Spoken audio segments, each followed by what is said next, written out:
de vérité au plaisir de vous retrouver sur Sénégal 7 TV ci programme bi nga xamante ni dañu am mbégte saa su ne di ci ànd ak yéen tey dañoo am mbégte di fi recevoir ki nga xamante ni moom moo di Mbaye Sène di taskatu xabaar ci wàllu tàggatu yaram mais également di njiit foofee ca chaîne boobu di des sports tey ñu fas yéene waxtaan ak moom ci li nga xamante ni moom moo di l'actualité sportive mais également wax ci li nga xamante ni moom moo di tolluwaaye réew mi également sur le plan politique sujet yu ñu nar a waxtaanee nag ci wàllu bu ñu mel dina ci bokk li nga xamante ni moo di ëllëgu ki nga xamante ni moom moo di Sadio Mané ci biir équipe nationale mais également CHAN 2025 bi nga xam ne ñu ngi koy préparé présidence également yu fédération de football yi nga xam ne ñu ngi ciy jëm loolu yëpp tamit dina bokk tey ci nar a yu ñu nar a waxtaanee sur ce plateau ci wàllu politique nag demup ki nga xamante ni moo di njiital réew mi foofee ci États-Unis entre autres sujets les sorties également de Badara Gadiaga bi jur polémique lépp tey dina bokk en tout cas ci ponk yi ñu leen di dégtal ci seen émission minute de vérité un plaisir grand Mbaye maa ngi lay nuyu di la ziar. maa ngi fay di fay aussi waa kër gi c'est toujours un plaisir de répondre ci sa invitation.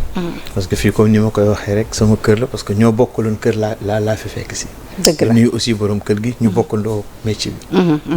alors grand Mbaye dañ koy dooree par l'actualité politique comme ça ma laa dégg sa gis parce que xam naa nit nga bu nga xamante ni actualité politique bi dafa nekk loolu lu nga xamante ni dafa la soxal ci lu ni mel d'abord dama bëgg dooree ko par njiital réew mi son excellence le président Bassirou Diomaye Faye dina teew foofee ca États-Unis sur invitation de Donald Trump nar fa nekk ni ki le 9 ak le 10 ñu fas yéene également tam ci boobu leen daje xool naka la ñuy waxtaanee ci li nga xamante ni moom moo di partenariat yi war a dox ci suñu réew ak réewu États-Unis mais également lu ni mel tamit nar a ñoŋal bu baax a baax li nga xamante ni moo di suñu diplomatie si ñaari réew yi.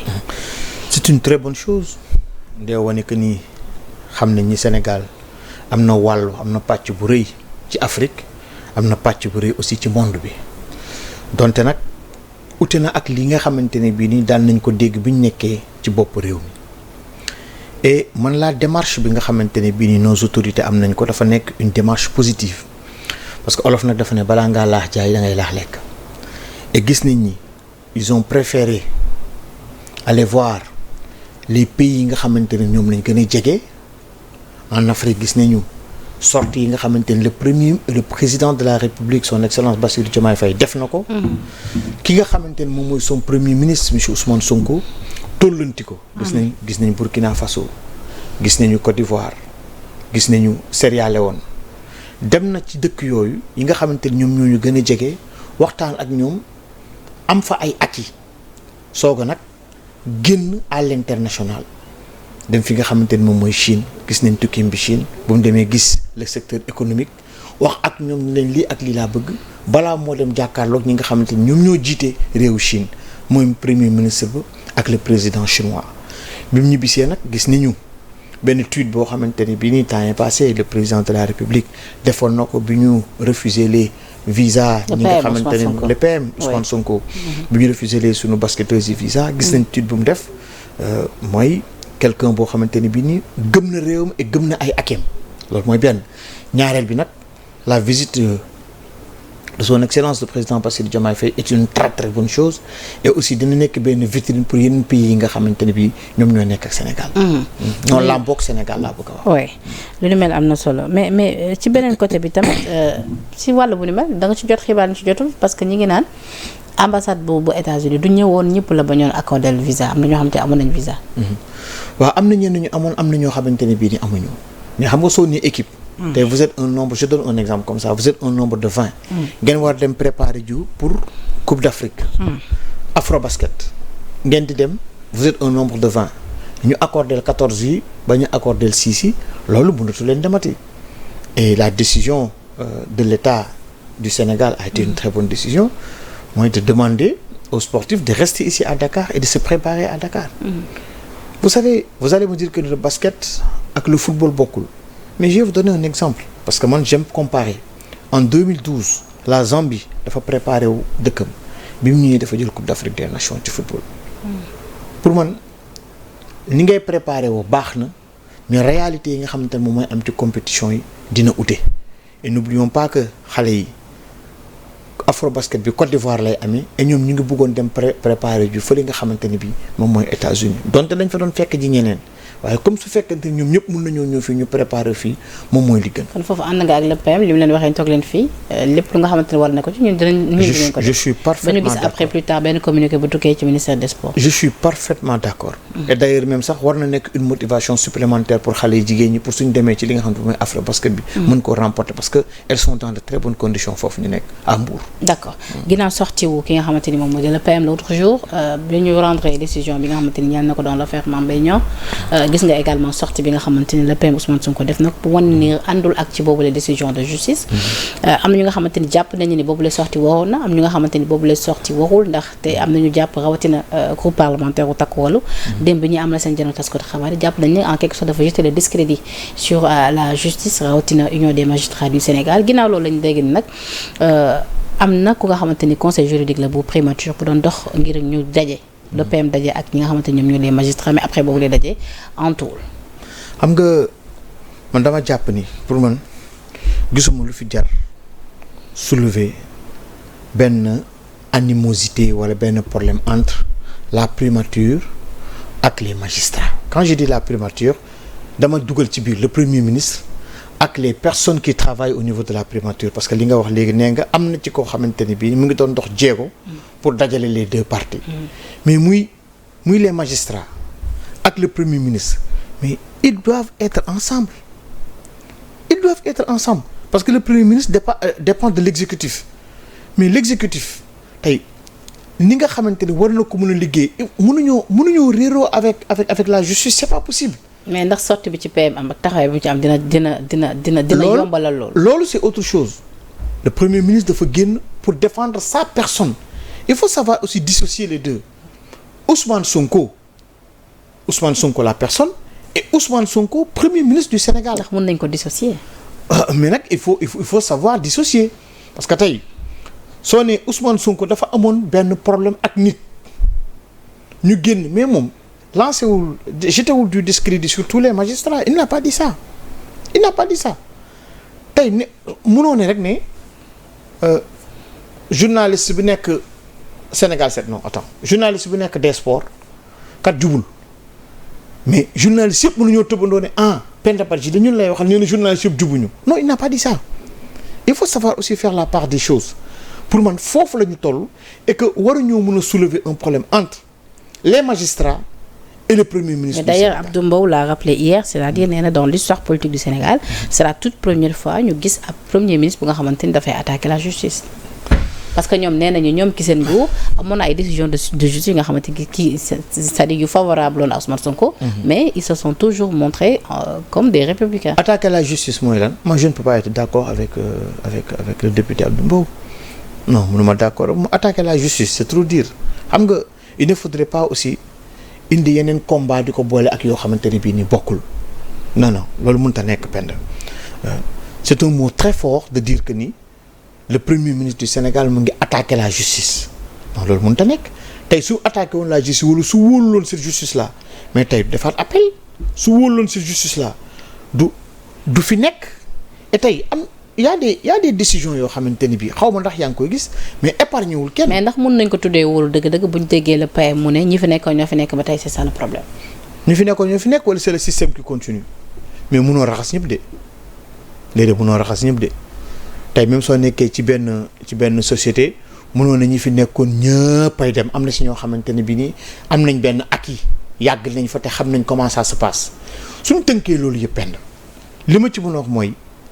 il faudrait que ñu xam ni les magistrats moo xam ak le premier ministre moo xam l'exécutif ils sont appelés à être ensemble ils sont appelés à travailler ensemble parce que kenn mënul dem bàyyi sa morom juboo il faut que mu am ci ñooñu xuloo war cee mën a am et dans l'histoire du Sénégal mosuma gis sax loolu man. et yaakaaruma ni dina am. kon jàpp nga ni boobu la gisee si oui lu am la dina nekk lu baax. non su fekkante ni loolu am na du nekk lu baax. du nekk lu baax parce que ñaari parti yëpp lañ soxla. non je veux dire bu daje amee dina nekk lu baax. bu daje amee dina parce que bu daje amee dinañ trouver consensus. daje dafa war a am sax Penda. et gëm naa ne daje dina am pour le bien du Sénégal daje dina am pour le bien du Sénégal. parce que kenn mënul dem sa morom ñee mënuñoo taxaw di xaar kii mënul taxaw di xaar il faut que ñu daje ñu waxtaan. wax nag bu nekk laa mi ñu dëkk. des fois faw jàmmarloo am. à la suite de ça gis nañ tamit le PM teew foofee ca Cambérène ngir masawu seen i ñaari doom yooyu nga xamante ni dañoo génn àdduna. ci jamono bi nga xamante ni ñi ngi wax waxu bavure policière. sa jàngat. dégg nga lu mu ci wax dégg nga aussi le président de la République lu mu ci wax nee na les responsabilités niñ ko situé xool fan la mbir mi sooxee ñu sanctionné et loolu lañ doon xaar ci moom kon ce qui veut dire mooy. protégé wul kenn dafa tëddee njaaxaanaay et ça a été une très belle sortie je dirais même une très bonne sortie du premier ministre dem na masawu ay ñu nekk ci naqar nekk ci fitna parce que nag coowu Cambérène bi xaw ma ku mu mettiwul waaye man keroog ba coow di am jaar naa fa. man jaar naa fa fekk dafa nekkoon sama yoon ma doon génn jaar fa. la ma gis keroog foofu noonu moo xam ngay premier ministre rek wala ngay président wala ngay député. wala ngay citoyen bu amul benn poste sax. loolu soo fa jaaree dina la metti. et le premier ministre a fait ce qu'il devait faire il est parti seet na famille massaw na leen et lam fa war a wax na ko en tant que chef du gouvernement. d'accord alors. mais nag su ma nee en tant que chef du gouvernement parce que ministre de l'intérieur. ci moom daanaka moom moo tënk gouvernement bi et dina ci wax la mu ko ci war a wax et dégg na la mu ko ci wax. il était même présent. il faudrait que ñu statuer li nga xamante ne moom mooy les responsabilités et sanctionner surtout. d'accord ginnaaw tëjutee assemblée nationale 15e législature bi ñi nga xamante ñoom ñoo les députés d'accord dressé nañ ñoom seen bilan. wax nañ tamit li nga xamante loolu la ñuy séntu ci assemblée bi ñu bëgg. fii ak rentrée bi di amaat mais ñoom nag nee nañu l'actuel président de l'Assemblée nationale El Malick Ndiaye dafa jël lépp li nga xamante ni loolu moo di coppite ñu bëgg indi ci assemblée nationale bëgg ko moomale boppam alors que lu ni mel projet la woon en cours bi nga xamante ni ay coréens ñoo ko financé woon ci groupe juróomi at mu toll ci li nga xamante ni moom moo di 6 000 milliards. en tout cas li ñu mën a seetlu mooy assemblée nationale bi de léegi am na sérieux rien à voir avec cette dernière législature bi nga xamante ni moom moo fa romb ñoo xamante ni bii nii ay comité dafa doon am pratiquement. suñ fa sabaru sax waroon na fa mën a am ci assemblée bii nii weesu mais on a remarqué ni fii le président El Hadji Malick Ndiaye il tient bien li nga xamante ne moom lañ ko dénk mooy assemblée nationale bi maintenant nag ku ca wujj di sëlëm doo set lépp loo xamante ni bii nii dinañ ko def pour jeter la lu négatif dinañ ko def maintenant comme waa coalition Taxawu Wallu wax nañ ko c'est à lui de juger et c'est à lui de voir ndax c'était un projet en cours ou pas mais en tout cas il l'a matérialisé lu ñuy naan lenn mun nañ ko sumb te bañ ko yeggal waaye yow mi ko yeggal it am nga mérite xaw ma la dégg na mais ñoom li ñu bëgg mooy ñoom bu ñu yeggalee tamit ñoom ñu nangu ni sumb ñu ko woon. waaw loolu nangu ni waa projet ñee la woon. waaw loolu te bañ a gëmloo nit ñi ni ñoom ñoo ko. day nekk projet bu baax sax parce que nag soo dee seet loo gis ci àddina continuité la rawatina assemblée nationale continuité la lu baax lañ fa teg ñi la fa ñu jiitu suñ ko fa tegee yow soo ñëwee gis ne lu baax la da nga ko war a continuer soo gisee nag jàpp nga ne lii dina sooxeel liggéey assemblée nationale nga dindi ko waaye c'est vrai nangul ni ñi nga xamante ne bi ñoom ñoo sumbali teg ko fi ñi kat ñoom ñoo ñu fi nekkoon et dama ko yeggali et dafa war a nekk sax une fierté pour ñi nga xamante ne ñoom ñoo ko fa teg muy waa Taxawu Wallu. d'accord alors Grand Mbaye fi ñu daandalee nag si coowal actualité politique pour dugg ci wàllu tàggat yaram parce que yow moom ñëpp xam na ne ci wàllu tàggat yaram bu baax a baax mu ñeel li nga xamante ni moo di coowal Badara Gadiaga. Badara Gadiaga temps yi bëri na coow na ay Badara Gadiaga. waaw maa ngi koy seetaan de Badara kañ bëri na. doom yu bàcc Gadiaga gii. Badara temps yi bëri na coow de. waaw Badara saa yu génnee coow li bëri. dëgg la. moom Badara moom lan la moom. Badara il fait des sorties de. ba ñu dégg ci ay convocation. waaw dégg naa ko convocation Madiambal convocation wu Ado Gningue et autres. si il y a même une animatrice je pense que ça. une présentatrice. oui. bon mais man tey su ma nekkoon frère Badara Gadiaga bu nekkoon tey frère am laay wax dama génn sax ci cadre ay. ndax lii wala lee waaw mais su ma nekkoon tey frère Badara Gadiaga lu ma koy wax mooy au-delà de tout nag Penda je ne parle même pas de la personne de Ousmane Sonko mais lu muy incarner qu'est-ce qu'il incarne mooy c'est le premier ministre du Sénégal et su loolu yëpp weesoo il doit y avoir le minimum de respect parce que on parle du premier ministre tey li tax coow li bari yëpp tey su Ousmane Sonko nekkuloon premier ministre coow li du toll nii tey Ousmane Sonko su nekkuloon premier ministre tey coow li du toll nii waaye nag ku toll ni premier ministre du Sénégal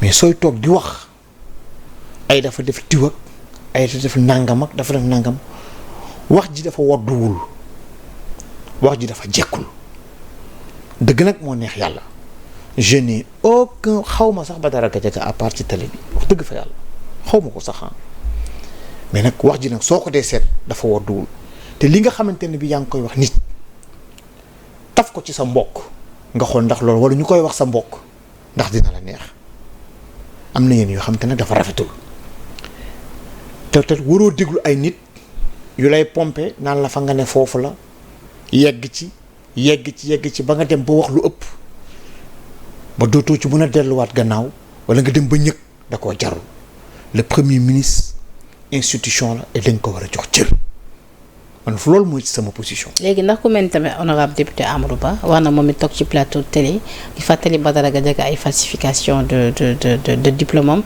ba jàpp ni tey jii dans un pays normal ku mel ni Badara war woon toog ci télé di wax. mënoon naa ñàkk est-ce que tamit du lu ni mel moom moo soobee coow li yëpp fi mu yegg si. mënoon naa ñàkk loolu dama jàpp ni honorable député Amadou Ba très pertinent d'ailleurs soo koy déglu ci ay déroulés que ça soit à l'Assemblée wala sur les plateaux parce que débat politique bi waratul nekk ci ay débat de personne. oui loolu mënoon naa ñàkk waaye te da ngay xam ni du vendredi bii rek la problème bii amoon na ci weeru koor bi.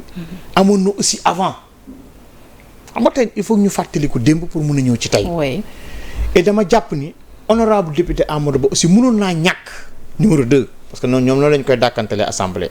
Amadou Ba numéro 2. mënoon naa ñàkk mënoon na koo bañ a fàttali loolu ba coow li yegg si fii ba Sénégal rek def ay mise en demeure mënoon naa ba ñeneen di ci attaqué yu Ndour. mënoon naa ñàkk yooyu yëpp mënoon naa ñàkk il ne faudrait pas que ñu wàcce le débat très bas. Et Youssou Ndour dans cette histoire. Il n'a rien à voir dans cette histoire. Il n'a absolument rien à voir dans cette histoire pour man parce que moom télévision mais lañ fay def ak lañ fay wax je pense que ni Youssou Ndour toogu fa. et jàpp ma ni Youssou Ndour boo xanaa dina toog dinaa Badara Gadiaga waxal lii gëw ma ko yaakaar man dina def loolu. da nga bokk suñu jàpp ni ku mel ni Badara dafa am agenda politique am et que loolu lay déroulé comme ni ko gis-gisu ñenn ñi. boo xam nga li mu xalaat moom moo ko xam pend mais man ci li mu def laay jugé. ku mel ni Moustapha Diop Walfadjri ma dafa jàpp ni Badara moom nekkatul ab simple chroniqueur. waaw mais mun amaana Moustapha am na lu mu xam lu ma xamut waaye man li ma gis te mun koo seete. mooy que ni wax ji daal. wax ji dafa jekkut. te wax ji dafa yiwut. te yii muy wax aussi su fekkoonte ne wax nañ ko sa waajur wala ñu wax ko sa nijaay wala ñu wax ko ci koo xam te ni koo sopp la. du la neex. et encore une fois au-delà de la personne de Ousmane Sonko. c'est le premier ministre du Sénégal. et nag ngay sénégalais Ousmane Sonko di sénégalais mais dafa am ñoo xamante ne dañ ñoo rax. mais duñu ay sénégalais. mais dañuy toog naan xool ñii comment il traite le premier ministre mais ça c'est pas normal. on lui doit respect et considération. on lui doit respect et considération au-delà de toutes ces considérations politiques mais on lui doit respect. et convocation c'est le premier ministre du Sénégal. gis nañ les Birahim Seck et autres yëpp ñi ànduñu ci convocation Madiambal dans cette affaire. convocation Madiambal dans cette affaire. nee nañ tamit ku mel ni Birahim nee na Pastef su juumee bu nekkul ci yoon bu baax dañ ko koy wax. ko kan la. Birahim Seck. mu ne kan su juumee. mu ne Pastef. Pastef bu ñu nekkee di juum. oui. seen rôle la ñu wax leen ni que yéen a ngi juum. oui mais xam nga que Pastef juum na que juumuñu ko convoqué nañu Madiambal convoqué pour man mënoon naa sax ñàkk yii nii yëpp mënoon naa ñàkk mais aussi ñu respecté ñi jiite parce que xamante ne pend lii yëpp lu ko lal yëpp c'est le respect parce que tey am na yenn kàddu yoo xamante ne soo ko yëkkatee teg ko ci kaw nit noo waxuloo pour defar. mais Badara nee na da ngay wax pour yàq mais Badara nee na il n'a fait que commenter une décision de justice.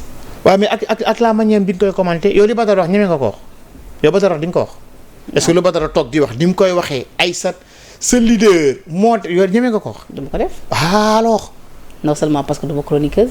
mais soo demoon ba nekk chroniqueuse tey au-delà même le fait que nga nekk nga doo chroniqueuse mais tey yow tey soo amoon sa frère di nga ko conseillé ne ko li Badara Gadiaga di def demoon nga def ko télévision di nga ko def wala di nga ko invité ci sa plateau bi nga xam ne Sénégal njaay ñëpp a lay seetaan nga ne ko kat décision de justice laay commenté nii laa koy defee est-ce que di nga ko waxee noonu. su Amadou Ba nekkoon aussi tamit sama frère dama koy naan li nga wax Badara bu ko wax. oui loolu tey je suis d'accord avec toi parce que nekkuñu ci ay débat de personne. je suis d'accord avec toi et pourtant c'est pas pour défendre Amadou Ba mais il a dit ne man sax nekkuma ci yow donte xam naa affaire nu mu demee mais nag nit la di nga toll ba fenn foo xam te di nga pousse nit ki lu mu bëgg a wax sax du ko wax mais nit aussi da ngay am contrôle waaye lu wundu loolu yëpp encore une fois pend mooy nit da ngay respecter hiérarchie. D'accord. da ngay respecter kilifa.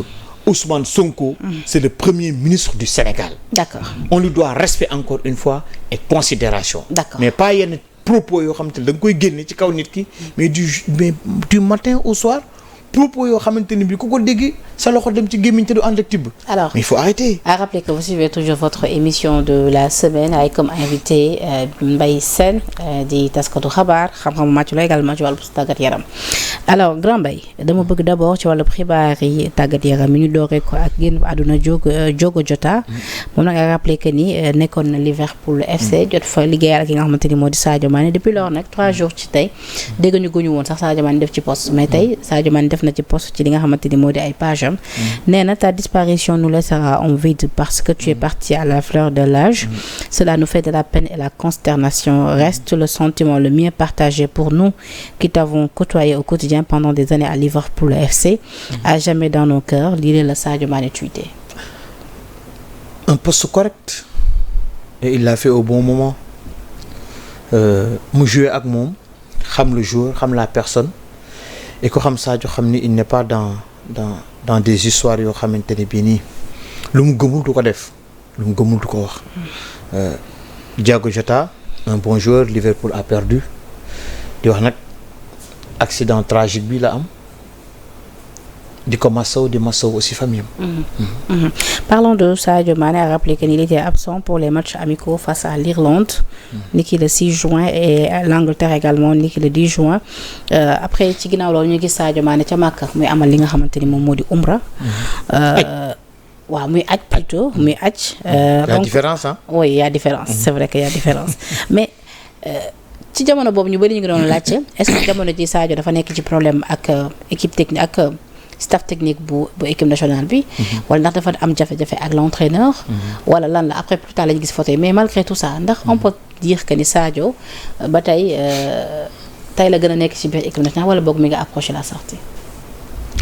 xam naa ni yow mënuma la dama noonu dootuma ci waxati am na ci benn chaîne de télé bi ma demoon on m'avait posé la question à savoir Sadio Mané en équipe nationale gis nga Penda Sadio est le meilleur joueur sénégalais de tous les temps mu neex ñenn ñi naqari ñenn ñi Sadio Mané est le meilleur joueur sénégalais de tous les temps. Pourquoi? 2 fois ballon d'or africain yemuma cooc yemuma fa meilleur buteur de la Premier League en Angleterre co-meilleur buteur moom la woon Aubameyang ak Momo Salah mais moom dugalul penalty contrairement aux autres. Sadio Mané a été primé 2e meilleur joueur France Football. Sadio Mané a été primé 4e meilleur joueur France Football et man ce jour-là bi ñu koy primé 4e meilleur joueur j'étais à Châtelet bi ñu doon décerner prix Ballon d'Or bi France Football j'étais avec des confrères français qui étaient là-bas ku ci mel ni ñoom Grégoire Margoton ñoom Messaoud Ben Terki ñoom Grégory Novak ñoom ils étaient même étonnés de voir Virgil van Dijk nekk numéro 2 Sadio Mané nekk numéro 4 parce que boobu dem nañ sax ba ne Jürgen Klopp nu mu waxee woon entraîneur Liverpool moo taxoon ba Sadio sax jëlul li nga xamante ne moom mooy Ballon d'Or bi c'est pas grave et de par aussi la personne l'ambassadeur qu'il est gis nga nit balaa nga koo xam dëgg nga côtoyé ko Sadio soo ko jegee soo ko soree da nga koy sopp soo ko jegee gën koo bëgg xam ndax lan ndax l'image de la personne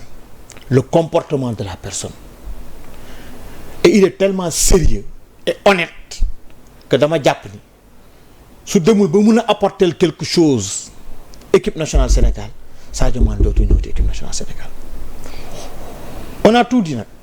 maanaam bu demee sax ba xam ne mënatul apporter quelque chose nga jàpp décision boobu sax ci moom Sadio lay jógee. ci moom lay jógee. parce qu'il est honnête. Sadio est très sérieux et honnête et travailleur il est sérieux honnête et travailleur. yeneen yi muy def nag mooy ce qu'il est en train de faire ce qu'il apporte à la population sénégalaise ça c'est autre chose je préfère ne même pas rentrer dans ces détails xam naa gis naa et mu ngi nekk di ko def raison pour laquelle su fi ñëwee autorité bu koy bëgg a recevoir la dernière en date c'est l'ambassadrice. L'autre c'est Adama Barrow, le président Adama Barrow de la Gambie. yaa ngi fa woon également à ses côtés. waaw si.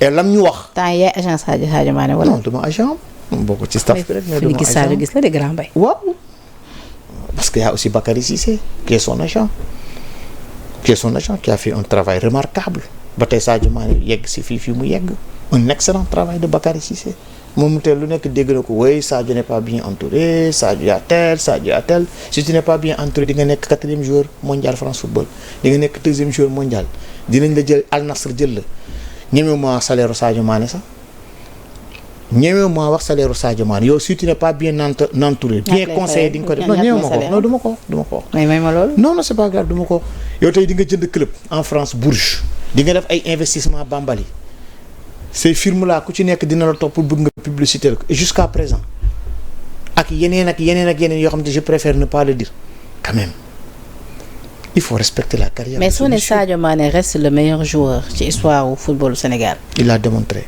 fooy dugalee ñoom El Hadj Diouf. ah non El Hadj ils sont des légendes ay grands joueurs lañ mais da ngay xool nit joueur lu mu def ci carrière am El Hadj il a joué en Angleterre mais il n'a pas été meilleur buteur un très bon joueur El Hadj qui est un ami. un très bon joueur mais il n'a pas été meilleur buteur. est-ce que kon mën nañ seenu Sadio Mané jëlaat li nga jël ballon d'or bi fii bi di ñaan bi di amaat sax kañ la war a amaat. ballon d'or africain. waaw oui mun na ne tout dépendra en fait des performances avec l'équipe nationale du Sénégal parce qu'il est en train d'être très performant avec Al Nassr un championnat bi ñu doon naan oui c'est un championnat boo xamante ni qui n'est pas bien. ba gis nañ équipe bi nga xamante ne moom moo ko remporté moom moo éliminé. Manchester City. coupe du monde des clubs. Al Hilal bu Kalidou Koulibaly moom moo éliminé Manchester City bu Angleterre qui joue les premiers rôles en Angleterre il faut respecter la carrière de ce petit. D'accord. C'est un immense joueur. Maintenant nag septembre lañ dem di jouer le Sénégal a besoin de Sadio Mané comme Sadio Mané aussi a besoin d'apporter li nga xam te moom mooy fibre patriotique am pour sa nation qui n'est autre que le Sénégal et fu mu ko def ko feneen. ndaxte nag doo am club sponsor yu bëri topp la en France sponsor yu bëree bëri topp la nga ne déedéet damay jël Air Sénégal taf ko sama digg mayo soo ko neexoon mënoon na ko bañ a def bëgg Sénégal moom moo tax mu def ko. parlant de l'équipe nationale ñi ngi waajal tamit li nga xamante ni moom moo di Coupe d'Afrique des Nations bi. ni ki Maroc suma juumul. oui c'est au mois de décembre janvier. oui 2025-2026. kuñ toll ci wàccaay. gars yi a ngi ci on a 2 matchs qui sont très importants nag.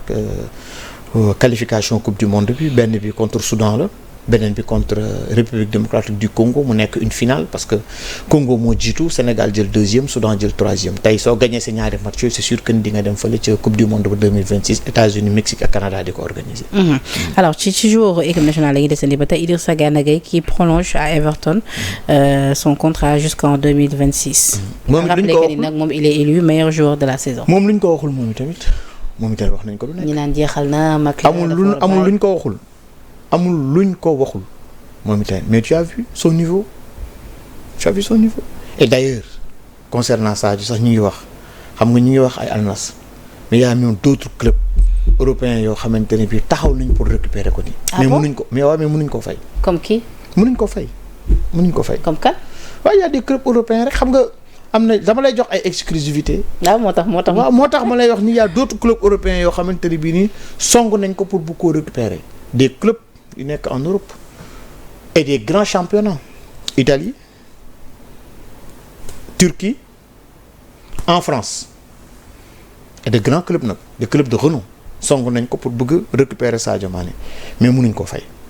ils ne peuvent pas le payer. kon mu ngi waaj a quitter El Nassr wala finalement. non quitté wul Al Nassr mu ngi fa parce que ñee mënuñu ko fay. non mais dama la bëgg wax ne la ñooñu mënuñu ko fay. ils ne peuvent pas payer Sadio Mané. kon ndax dans ce cas là mën nañ jàpp ni Sadio fu mu ne nii El Nassr lay continuer ba keroog. oui fa lay continuer foofu la am contrat ba tey. Al Nassr gëm ko lool nag. Al Nassr gëm ko lool ba pare mu nekk un compétiteur pendant ces vacances là man je n'ai jamais vu ça. yow nga ñëw vacances mais chaque jour que Dieu fait Sadio Mané ne fait que s'entraîner à la limite sax dama ko naan mais booy di nga surmené looy defee waxtaan ak moom sax doo ko def da ngay toog di waxtaan sax mu ngi entraîner tellement sérieux moi je pense que les Sénégalais certains ne connaissent pas la capacité de ce jeune. D'accord. wax ci moom nag tout le temps suñ koy wax nii peut-être amaana. dina am ñeneen Sadio Mané c'est une autre dimension. c'est une autre dimension. léegi ci Idrissa Gana Gueye.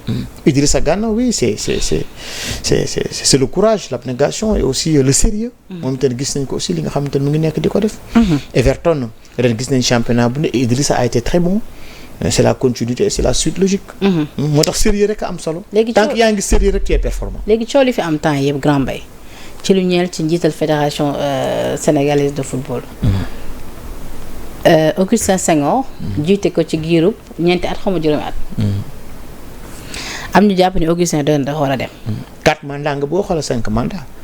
Augustin ñaata mandat la depuis 2009 ba tey mu ngi fi. depuis 2009 ba tey Augustin mu ngi fi. waaw mu ngi fi waaw. Augustin lu muy Augustin lu muy candidaté kon. waaw peut-être il faut continuer. peut-être dafa bëgg a continuer. donc mu ngi koy ñeneen tamit ñu ngi ci. 7 lañu sama juumul. 7 candidats lañu. Madi mu ngi ci.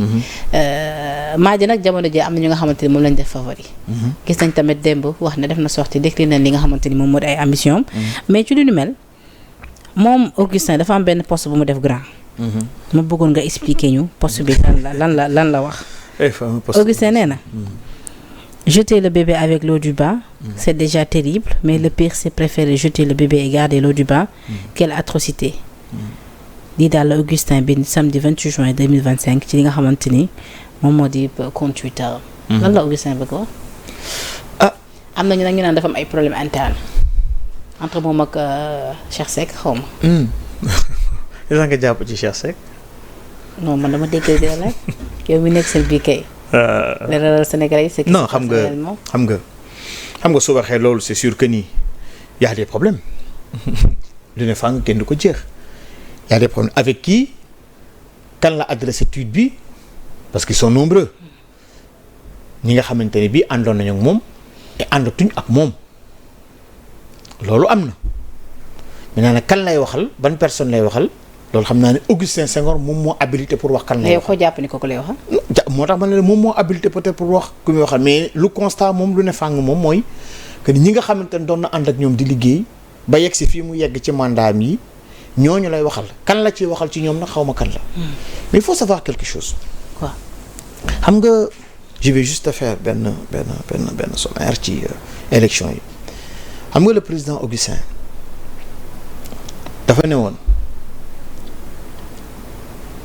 nañ ko may pas mandat bii passé de mais bële que dafay eggali que c'est son dernier mandat mu am ñum ci àndaloon ñooñu ànd ceeg moom ba jox ko mandat bii weesu 2021 ku mel ni Saër Seck ne dafa bëgg mais ci diggante bi mu am élection CAF Augustin il lui faut benn support état yi dugg ci ñu gis Gianni Infantino président FIFA jaabante fi lu bari yoon ñëw seet si le président Macky Sall à l'époque waxtaan Augustin na ñu jox ko fédération sénégalaise de football ñu ànd ci avec leur fameux slogan Manko uti ndam li ce Manko uti ndam li laa a payé parce que 2022 bi ñu demee ci Cameroun ce Manko a gagné la Coupe d'Afrique des Nations.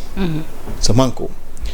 Et en 2021 ces présidents de ligue parce que tweet bi tamit mun na ko adresser aussi les présidents de ligue et d'ailleurs foofu sax dama ciy féliciter waale aussi Bakary Cissé mi gagné la ligue de Ziguinchor haut la main mooy le président de la ligue de Ziguinchor ñu nekk ci presse yëpp dañ ko war a applaudir parce que xoolal fi mu jógee ak fu mu dal. man dama ko applaudir. c'est important d'accord libre à toi. Bakary sama yoon nekkul ci moom. libre à toi. nekkatul sama xarit sama noonu la. waaw d'accord boo ko tudd sama plateau bi. mais xam naa ni daal. c'est à féliciter parce que nag gis nañ li nga xamante ne bi nii waa Ziguinchor wax nañ ko xam nga kaay ma jiite leen kaay jiite ñu moo ko dàq et loolu la waa Ziguinchor def à l'unanimité nag parce que nag j'ai eu à faire une campagne foofu ca Casamance et gis naa ñi nga xamante ne bi noonu lañ ko doon idolâtrer di ko aduler voilà le mot ces présidents de ligue yi nga xamante ne bii nii tey Penda Badji ñoom ñoo àndoon ak Augustin Senghor en 2021 ces mêmes présidents de ligue ñu ci bari ñoo ne àndatuñ ak moom ñi nga xamante ni bii teen ñoo nekk la moo waral ñenn ñu ci bëri ànduñu ak moom. nee nañ mënatuñoo ànd ak moom daal ñoom loolu lañ wax ñoom teen ñoom ñoo décidé loolu. te joxuñu seen i raison. ne àndatuñ ak Augustin Senghor te ñoo àndoon ak ñoom en 2021 ñooñu àndatuñ ak moom ñu ci bari benn ñaar ñi nga xamante ni bii aussi ay béekiyam lañu mooy ñu doon ànd ak moom mun naa ci lim Ablaye Sow Cheikh Seck ñoom ñaar ñoom ils se sont rangés derrière Ablaye Fall président Ligue bu Diourbel moom itam candidat pour poste président à la fédération sénégalaise de football ñooñu rangé wu foofu ten ci gannaawam. et ñii ma lay tuddal ñëpp. ñun ñëpp ñoo bokkoon COMEX bi et ñoo doon tàmm di ànd. moo tax ce poste là aussi Augustin mun na ko attribuer aussi à ñooñu. maintenant nag. li fi ne mooy man mooy li may tàmm di wax. maa ngi doon jox sànq conseil Badara Gadiaga. mais biit xam naa li ñu mbay seen bari na ay conseil de mais bii dinaa ko jox aussi à Augustin Senghor. il a beaucoup fait pour le football sénégalais indi na fi ordre indi na fi sérieux déggatoo ay problème ci footballu Sénégal. prime yi dañ koy fay à temps. équipe dañuy dajeek moom fii Sénégal sax war ko fekk dëkkam ñu jiitu ko fa une très bonne organisation mais dans la vie soo defee lépp ba ñëpp nangul la dafay am benn moment boo xamante ne bii il faut savoir se retirer parce que Augustin a fait des choses yoo xamante ne warut a génn par la petite porte su fekkente ne dem na élection ba di ko ñàkk parce que nag lu nekk mun na am su ko yàlla dimbalee nag ba mu gañee xayrun mais tey su demee ba ñàkk dina nekk une défaite parce que Augustin lu mu fi jot a def yëpp bari na bari goo xamante ne bii dañ ko war a delloo njukkal mais am nañ leen noo xamante ne bii su ko defee rek dina yàqal boppam yàq way wi nga xamante ne bii def na ko ci moo tax si j'étais à sa place nekkuma place am nag jegew ma ko ba war koo mun a conseiller dinaa ko ne Augustin pour man c'est une candidature de trop et il n'est pas trop tard pour se retirer loolu mooy conseil bi ma koy jox. kon daal jàpp nga ni daal Augustin. il ne doit pas se présenter. waaye Augustin dem na ba pare. waaw mais ba tey mën na retiré wu. kan nga jàpp ni tey jii moom mooy le meilleur profil. am na nag temps yi nag ñoo xamante ni ñoom. Madi daal candidature fës na moom xam nga ndax yaa ngi koy gis. waaw maa ngi koy gis démb def na déclaration de candidature. waa Pastef fi sax gis naa ñenn ñu bëri di porter candidature Madi tamit. mais ce ne sont pas waa Pastef qui votent loolu moo garaaw ci affaire xam ñaa ñooy voté man voté wu ma man mii di wax nii yow voté woo ce sont les acteurs du football ñooy voté mooy ñu yore ñu nekk ci club yi. district yi. ak les présidents de ligue ak ñi nga xamante ne ñoom ñooy les présidents de club ñooñu ñooy voté de. addina bi yëpp suñu wëlbati ko woon ne Mbaye Sène yow la te les acteurs du football voté luñ ma peine de jeune du ma gagné loolu mooy li fi nekk. kantaa nag kan mooy ci sama candidat bon munu ma ne kii mooy favori bi wala kële mooy favori bi. munu ma wax loolu. mais y a eux tous ils peuvent dignement être président de la fédération sénégalaise de football. yaa ngi wax Madi. je peux te dire Ablaye Fall. mën naa la wax Ablaye Fall. c'est un très bon candidat. Ouais, y a aussi sunu confrère Aliou Goloko moom itam mu ngi ci biir moom itam il est candidat yàgg na ci football bi ñun ñëpp ay candidats lañ. la moo tax candidat au Grand Prix. kan man. non man awma club te benn club mënu maa porté te jàpp naa ni wax dëgg fa yàlla am na yenn yoo xamante ni du ma ko def. lan mooy critères yi pour candidater. waaw mais il faut nga am club. ak la et que tu sois de nationalité sénégalaise je suis sénégalais de ba tey de du ma béninois de te du ma congolais sénégalais laa mais nag wax dëgg fa yàlla du loo xamante ni bii ni tey mun naa koo def te aw ma club y a beaucoup de critères yoo xamante ne remplir ma ko. et je ne pense pas que je peux vraiment. et ça ne m'est même pas traversé la tête de me présenter pour poste bu mu munti doon. sax au sein de la fédération bu yegsee yéen defi ñoo koy xaar. non continuité rek parce que ñi jot nañ fee bàyyi liggéey bu am solo ma waxaat ko encore une fois Augustin a eu à faire un très bon travail il a eu à faire un très bon travail maintenant kuy ñëw nag da ngay xool fu travail bi sooxee nga yokk parce que am nañ benn acquis boo xam te am nañ ko pare léegi doo tudd fenn Sénégal te nit ñi duñ ko xam. mais fan la liggéey bi sooxee ci sa gis-gis. non mun na am par exemple on dit que ni club yi jotu ñoo am club yi amuñu xaalis y a que les présidents de club ñoom ñoo jël seen poche ci def ci équipe bi tey peut-être fédération war na trouver moyen yoo xamante ne war na trouver une façon d'aider les ligues à ce que ñoom itam ñu purger ko et qu'on puisse jouer partout toutes les catégories du jouer da ngay gis championnat yoo xamante ne bii nii xale yi duñ jouer ay 4-5 matchs la ñuy jouer ci année bi loolu c'est pas normal. Cette nouvelle équipe bi nga xamante ne moom mooy ñëw bien sûr ak ñi ko nar a composer mooy que ça soit la ligue de football professionnel ligue amateur ak les présidents de ligue yi nga xamante ne ñoo nekk dans chaque région. essayer de trouver benn modèle bu ñu mën a teg pour que xale yi mën a jouer. et que le football se développe suñu club yi am xaalis.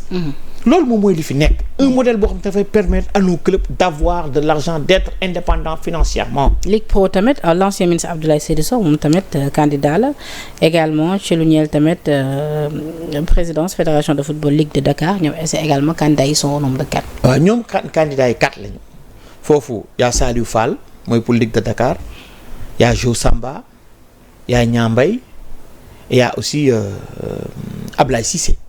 foofu mooy pour la Ligue de Dakar pratiquement 140 clubs moo ci am muy une ligue très forte mooy la première ligue. après y a la Ligue de Thiès. y a troisième grande ligue mooy c'est la Ligue de Ziguinchor bi nga xamante ne Bakary Cissé moom mooy président bi. li nga xamante ne bii moom mooy aussi la Ligue Pro y a aussi 4 candidats parce que y a Babacar Ndiaye de Teungueth FC qui est candidat y a Mame Adama Ndour bu Fatick bu nekk candidat. Ablaye Seydi Sow bu nekk candidat. ak aussi Djibril Wade mi nga xamante ne moom mooy actuel président Ligue Pro bi moom itam candidat la Ligue amateur aussi Ousmane Iyane Thiam candidat la Koso Diané candidat la Grand Zamadou candidat la Pape Camara aussi candidat la mun naa jàpp ne ñooñu ay candidat lañ pour la Ligue amateur di wax ni nit ñi daal taxaw nañ et ces élections là dina nekk ay élections yu am solo pour le football sénégalais. D'accord ci wàllu ba tey football CHAN 2025 ñu war koo amal ci atum ren ji Sénégal nag mu ngi yëngatu bu baax ci li nga xamante ni moom mooy match de préparation ni ki démb également am nañ ndam seen diggante ak Guinée ci benn bal ci dara match bi nga xamante ni mu ngi doon amee foofu ca Diamniadio mais.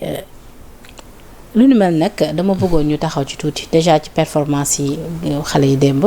noo ko gisee ak lan nga jàpp ni qu'est-ce qu'il y a lieu de faire ak rawatina joueurs yu bees yi nga xamante ni gis nañ leen ci. oui xam nga le coach est en train de se faire parce que match amicaux yi daf lay permettre nga am une idée et aussi le niveau de tes joueurs di nga jël joueur mu leer ni kii tu comptes sur lui nga teg ko ci banc bi utiliser ñeneen parce que kële bokk na ci sa schéma ba pare parce que nag août la ñuy dem ak CAN c'est à partir du mois d'août léegi ay match de préparation la nga xool sa niveau xool ndax kii su ma ko jëlee lan la may apporter kële su ma ko jëlee lan la may apporter parce que dafa am ñaari compétition yoo xam te ne dañ fay jàll mu nekkoon ay compétition te dañ ko jëloon mais dañ leen perte moo xam muy U17 yi ak U20 yi dañ ko perte alors que ñun ñoo ko remporté woon CHAN bi aussi ñun ñoo ko remporté woon sous l'ère Pape Thiaw et jàpp nañ ni bii nii aussi coach bi war na xam ni ñii ak ñi ñoo ma nar a jox satisfaction et je prends les meilleurs joueurs du championnat ci loolu la nekk nañ ko def confiance et gëm naa ne dina teg li nga xamante ne bii moom mooy li mu yaakaar ni war na ko mën a ko apporter. léegi Grand Mbaye ci yooyu les joueurs ba noo analyser performance su kenn ci ñoom ku tudd Mapaté Mbodj bi nga xamante ni. il a été très performant avec l'AS Kaffrine avec meilleur buteur. si 15 buts. si et ñu ngi koy annoncé sax un peu partout. mais dem ci banc bi la toog wala loolu c'est tout à fait normal. loolu moo xam nga li ma la wax nii la.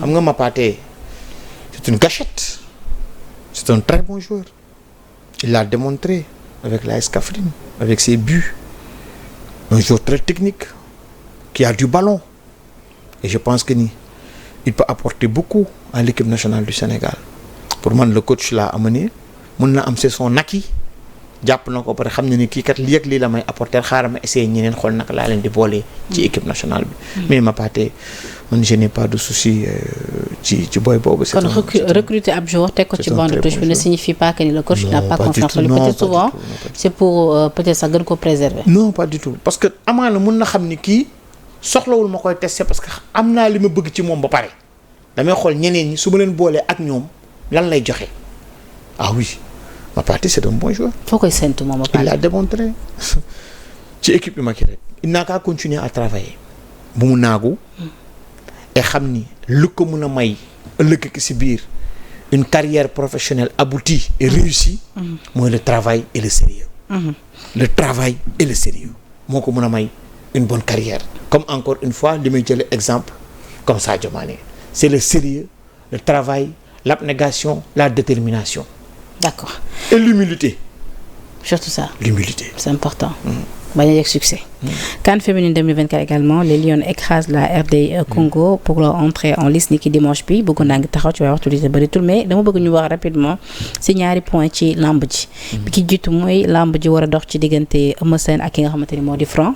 moom Eumeu Sène leader u Tay Shinger nee na nag il compte faire feu et flamme ci li nga xamante ni moo di combat bi war a dox ci moom le 3 août nee na doonte nag xam na ni Franc moo ko gën a fayt ndaw mais loolu ça ne veut rien dire. Franc na def ndànk.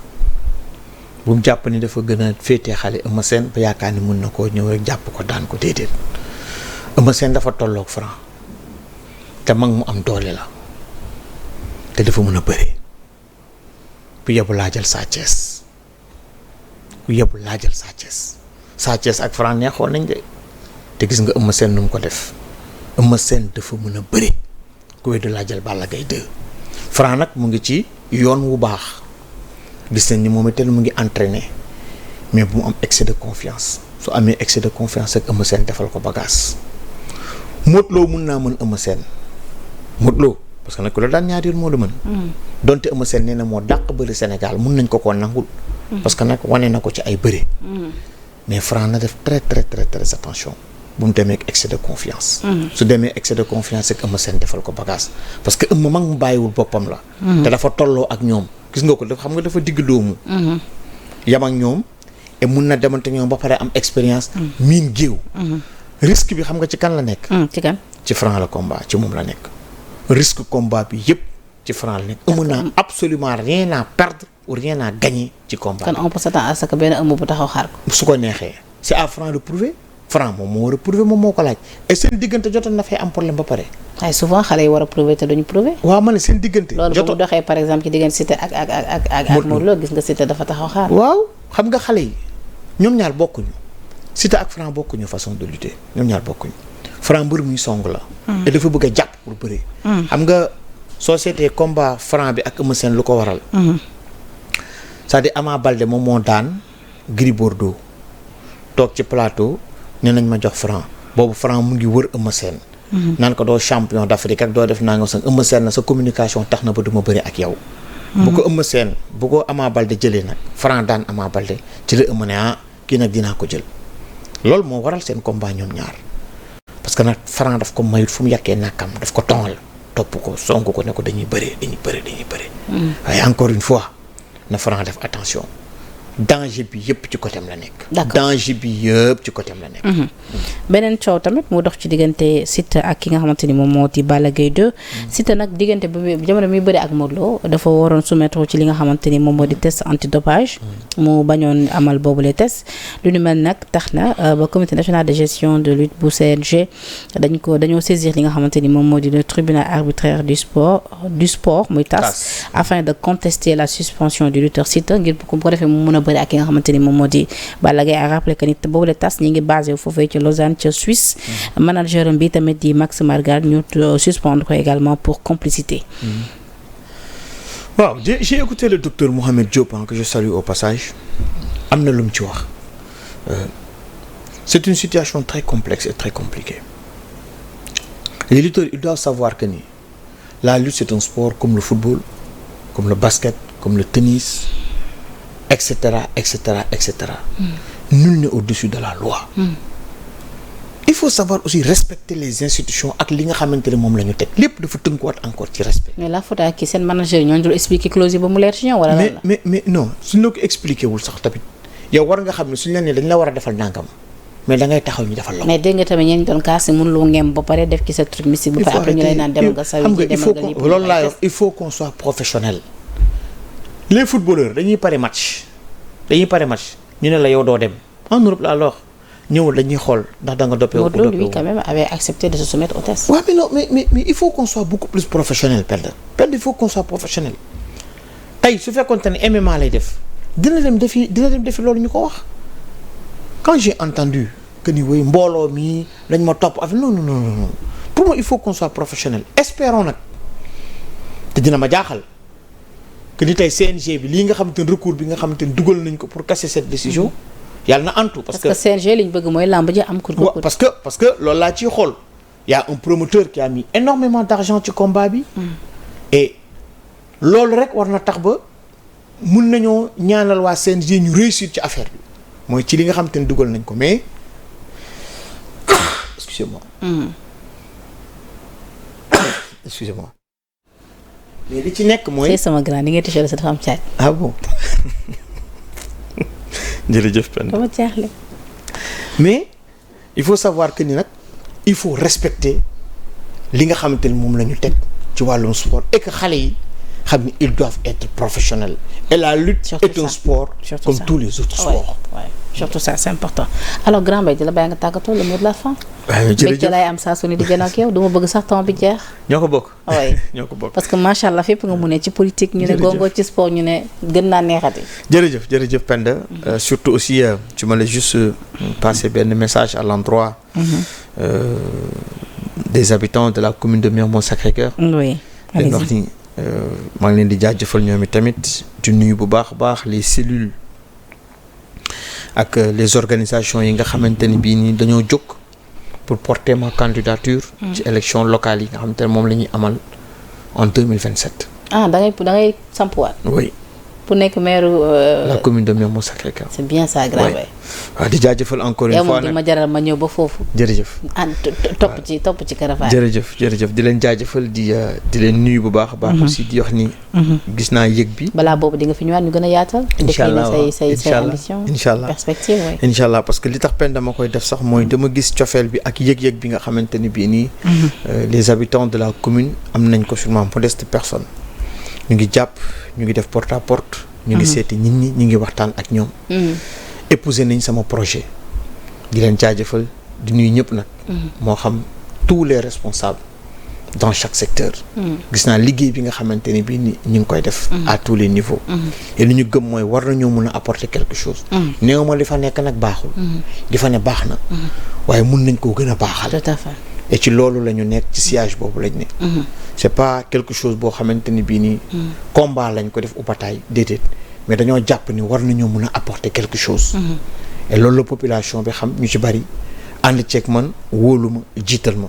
dumaa leen gën a jàng dumaa leen gën a xam dumaa leen gën déedéet dañoo gis ni ci man rek war nañoo mën a atteindre objectif bi nga xamante ne bii nii moom la ñuy yóotu muy la mairie en 2027. loolu moo nekkoon le message ma doon lancé di féliciter et di remercier encore toutes ces personnes yi nga xamante ni bii nii ñoom ñoo porté ma candidature. parce que néew ma dama bëgg a dem. ñoom ñoo ma fekk si ne ma mbay lañ la bëgg nga jiite ñu. loolu moom moo ci ëpp solo. am na solo sama grand maa ngi la ci encouragé bu baax a baax ci fi nga jëm. ak it yéen bi nga ci am également bu ñu see yeggee moo la ñu ci waay jéegi di nga dellusiwaat fii. ñu gën cee yaatal ndax yow moom ci doo nekk dañ ci takk rib ndax suñu grand nga te loolu du tey donc di la remercier waat bu baax a baax si wuy si bi di remercier la régie tuuti moo nekkoon ci machine bi yéen ñi safoo saa su ne également programme yu Sénégal 7 TV di leen jox dig daje incha allah ci yeneen i plateau jërë ngeen jëf